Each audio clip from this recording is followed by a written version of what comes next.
Hey guys, today I'm going to tell you how to fix Edge Panel is not showing in Samsung Galaxy S23 Plus.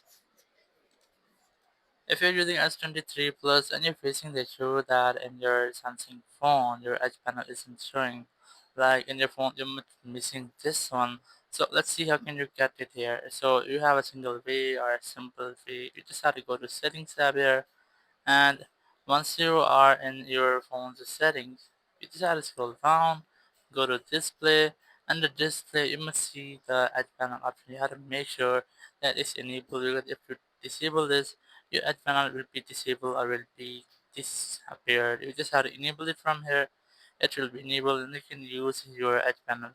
But if you're facing the issue that your edge panel is enabled but it's missing, so you can go ahead to and settings, and from here you can customize your edge panel. Like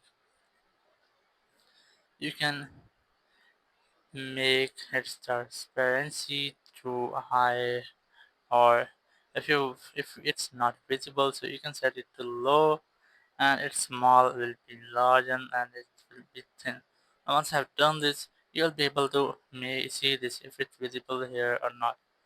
But if you're still facing the same issue, it's still not visible here, you can disable this. Now go back here, go to software update section, click on check for updates, and make sure that your software is up to date, because sometimes it might be if your software is not updated, so you might get these type error. You just have to make sure that your software is up to date. Then just go back, scroll the control center, and here click on this power icon, click on restart, and then click on restart again.